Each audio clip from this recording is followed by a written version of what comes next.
What's up, guys? It's Greg Wyke, and here's my review of The Force Awakens Star Wars. It was amazing, and I will warn you before spoilers, so don't worry. But first, let me show you what we got at the theater, guys. It was really fun. The first thing that we got, which was really cool, is, of course, the exclusive limited edition bow tie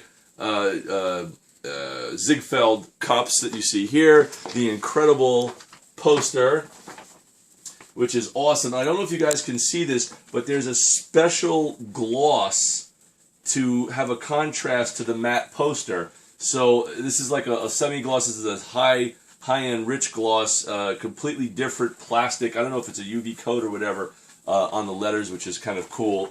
So just wanted to show you guys that. And this I pulled out of the archives, which is my custom handmade original lightsaber made out of real steel and metals, which is terrific. Really, really good stuff. So I pulled this out for the premiere. It was a blast, guys. Make sure to click over here to see the first video, by the way. I'm going to get to the review of The Force Awakens in a minute. But the first video we did back in the 1990s when I was in school, which is the first digital special effects, one of the first digital special effects versions of Star Wars The Rejected Audition, Episode 0. It's kind of funny. So take a look. I think you guys will get a kick out of it. Click right here to see that. And now, on to the review. Okay, guys, spoilers are coming right now. So turn it off if you don't want to hear the spoilers. Okay. First of all, everybody was into it. We loved it. The crowd was amazed. We were all feeling the energy. Everybody was excited. And this is the thing that I think was most upsetting to a lot of the people in the theater. And I spoke to a lot of people, and everybody had very similar reactions. So again, this is the spoilers coming up. What people would have liked to see, and this is kind of the way I might rewrite it, let's say. The fact that they revealed the identity so early of Kylo Ren, very unnecessary.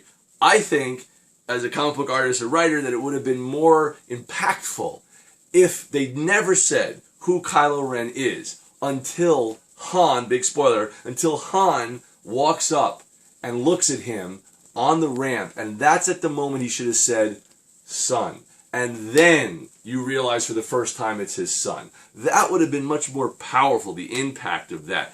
Also, the fact that, J.J. Abrams took it upon himself to knock off and kill, big spoiler, Han Solo, is kind of devastating because he lived on forever in our memories, and now we know he does not, which is very, very disheartening. Also, Captain Phasma, incredible, cool design character, does nothing in the movie. Let's see her fight. Let's see her do some action. Let's see her get her thing in swing. You know what I'm saying? But she didn't do anything. An unused character. How quickly Rey learns how, again, all spoilers here, guys, how fast she learns how to use the Force instantly is where it took Luke tons and tons of training amongst a few movies. Here, bang, she now has Force powers and can do this, that, and the other. I think it would have made more sense, again, as a writer, if they could have kind of showed that she had little powers and had noticed something's different about her through her upbringing, and then it would have been more of a natural gradation or gradually introduce the powers that she has. Okay, moving on. The other thing that was very disappointing is having Luke at the end was no longer a surprise because we knew the movie was ending, it was closing, so of course Luke is now going to be shown. And he didn't do anything except turn around and look. And the only thing that we could all think of is, Jesus, why is he unused? And again, as a comic book artist and a writer, guys, tell me if you agree or not. Wouldn't it have been more impactful if she was about to be killed by Kylo Ren and then bang, Luke appears, summons the lightsaber into his hand, bang, and then he just, boom, turns it on and saves her, and there's the big Luke Skywalker entrance. That would have been freaking awesome. Just to have him turn around at the end, we knew it was going to happen. Also with Han Solo, we knew the second they walk into that scene with the bridge with no railing, we knew he's going to be falling off that thing and being killed. You know, so there were certain kind of things that didn't make sense about that would have been better to do it. They did not say whether or not Rey is the daughter of Leia or Luke. We don't know which family tie she belongs to. So that's another issue. So these are kind of problems that we have. And a lot of fans are angry that they knocked off Harrison Ford. Felt it could have been done in a different way. I understand why they did it. I give J.J. Abrams now some of the good stuff. Amazing credit for building the real sets in the Millennium Falcon and having as much real stuff with BB-8 as they could possibly put in there. Incredibly impressive, guys. The comedy in it was actually very cute and clever. That was awesome as well. So the big point is that did he make a great movie? Yeah, he did a really good job. It was a good film. But again, because you have this history, and I know there's a lot of pressure on him, so we love J.J. Abrams for sure. But again, with these characters, some of the things that were done was upsetting. So to conclude, the last point was, why did Luke banish himself and let everyone die? He was like, hey guys, I have all the Jedi powers. I'm out. Peace. You know what I mean? And if he trained Kylo Ren to be a Jedi and then he turned against them, well, for God's sakes, go and fix the problem. Don't just abandon everybody and leave. That made no sense to me. He shouldn't have done that.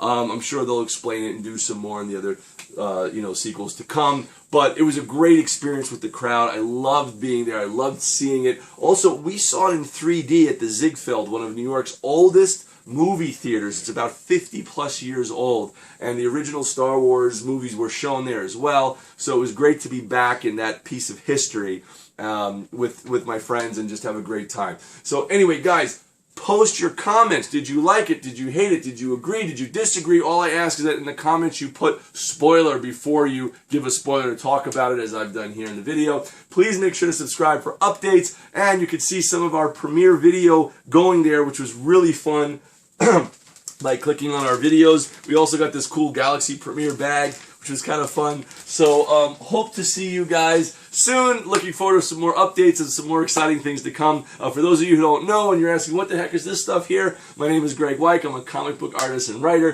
This is my character Codename Justice and Ravidactyl, and my new comic book that just came out over here, Gakito.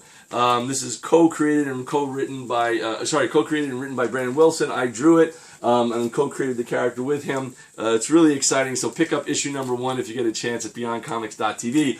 And to my fellow brother and sister Jedis, may the Force be with you.